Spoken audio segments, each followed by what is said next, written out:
and tell me what is going on with the oil and the oil market in the world right now. Well, due to recent technology breakthroughs, oil reserves that we once thought were unable to be reclaimed by the technology of that period has now changed because the technology breakthroughs have occurred. It reminds us of the old days when we had 386 computers, and now your telephone capabilities are 25 times more powerful than those computers. Well, the oil drilling technologies of today are 25 times more powerful than they were just 10 years ago. Right, and it brings it to the new technology called fracking. And what is fracking? Well, fracking, or it's more formally known as hydraulic fracturing, it's the process of extracting crude oil or natural gas from shale rock layers deep within the earth. It makes possible to reclaim the oil and natural gas that were once unreachable with the old technologies. With these three new breakthroughs in technologies, horizontal drilling, hydraulic fracturing, and 3D seismic imaging, we're now able to get quantities of oil out of the ground that are 5, 10, even 20 times more than we ever thought possible. That's right. And as we can see on the video, they basically, with fracking, they can go down about 2 miles, they can go sideways in about 2 miles, sometimes more. And that's enabled, the new technology has enabled access to the oil. They knew there was oil, but now they actually have access to it. That's exactly correct. And it's opened up the whole world to the peak oil argument. And as it turns out, with this new technology, the world was in decline because, we drilled and found all the oil available. Now all of a sudden that argument has totally gone away because the amount that we can recover has increased 5 to 20 times more. Right. Now, tell me in a very simple language, as we're watching this video, what is fracking and how does it work? Well, in the past, when you would drill down to a pool of oil with a vertical shaft straight down to the pool. You'd suck out the oil, and then the oil well died. Well, as it turned out, with this new technology, particularly with 3D seismic imaging, they can look down much, much farther down into the earth, and they find that it's not really drilling for oil pools anymore. It's like drilling into many, many layers of oil, much like a lasagna. And now they can go down 10, 12, 15,000 feet into various layers, and instead of drilling vertically, they can turn the well bore, the drill bit, and go horizontally. And they can go out that way for 2 miles, even longer, and reclaim oil that's trapped in rock using hydraulic fracturing. It's, as your video explains or shows, that the ability to go through all of those layers and then go out 2 miles even farther to get all of the oil within those 2 miles is remarkable technology. And they can control the drill bit, they can make it turn left, right, up, down. It's just remarkable. Right, and some of these oil wells that they thought it was dried up about 50 years ago, and they picked up and left. Now they've gone back and found out that they've only used probably 5% or less than 5%. And there's still 95% or as many as 10, 15, sometimes 100 years of oil production left in it. You know, it's funny. The United States Geological Service in 1995 claimed that there were a billion barrels of oil left in the Bakken. And then in 2009, they explained that, well, perhaps we underestimated there's 4.3 billion barrels. And the oil drillers and the people in the business that are out in the Bakken claim that there's more than 20 billion, and that the United States Geological Service is simply behind the times. Right. Now, remarkable. You talk about Bakken, and we're going to get to that in just a moment.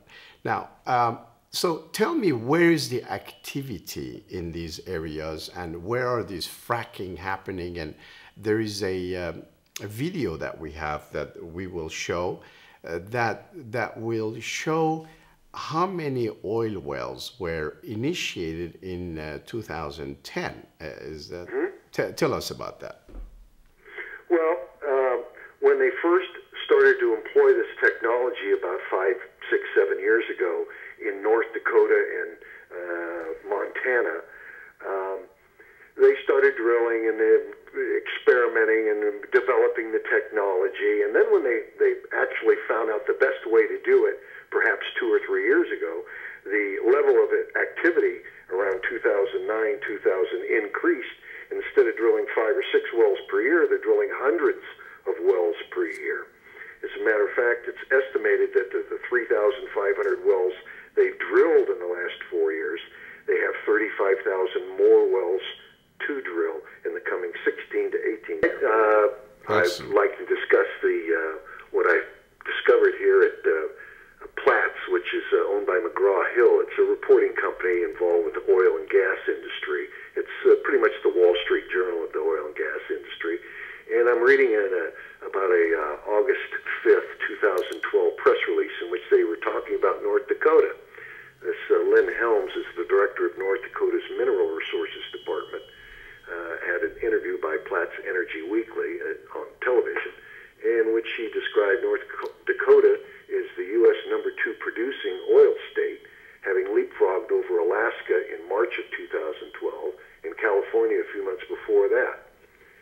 Lynn Helms, the director of North Dakota's Mineral Resources Department, said in Platts Week television show that the Bakken produces over 640,000 barrels of oil per day as of May of 2012, and it's second only to Texas's 1.7 million barrels per day.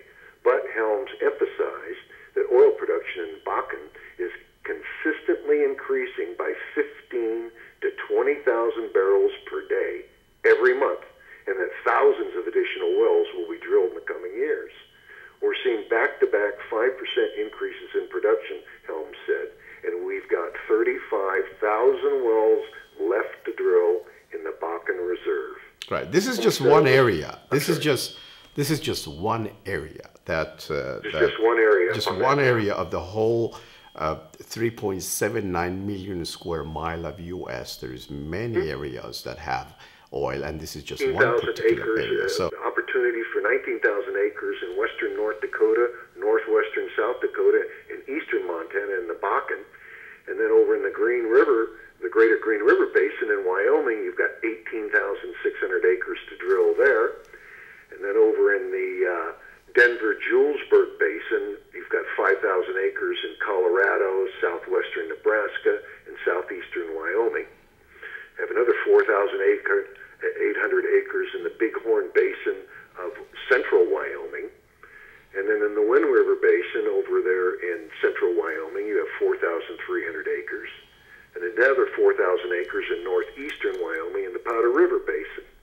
Okay, now these are all the projects that are ready to go that we have in our position, so that if one is interested, they can come in and they can start drilling tomorrow. That is absolutely correct. Okay. We're totally prepared and ready to start. Everything's ready. These are strictly the highest quality projects that I'm currently aware of.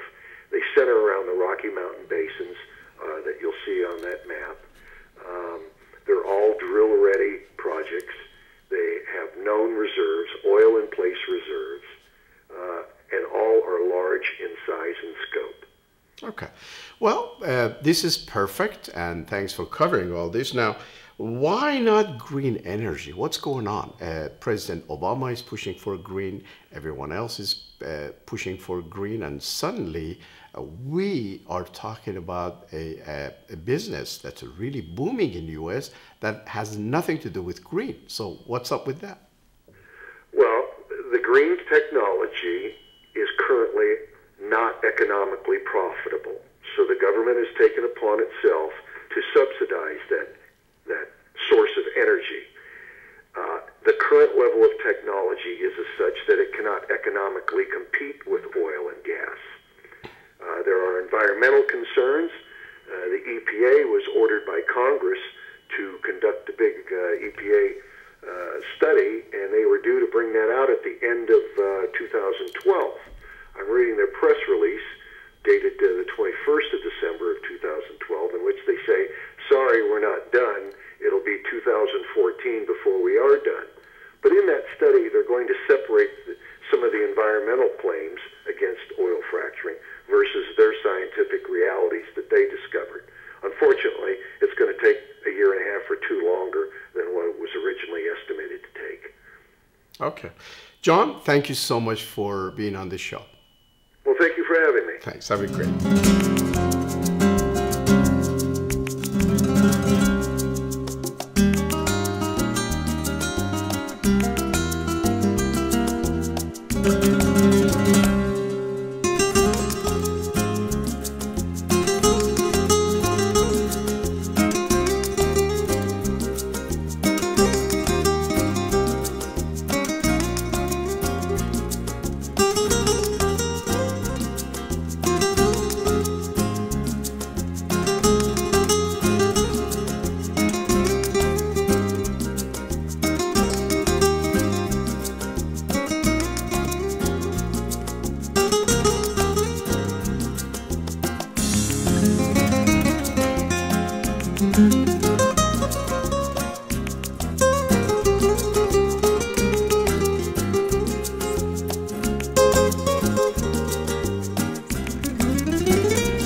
Thank you.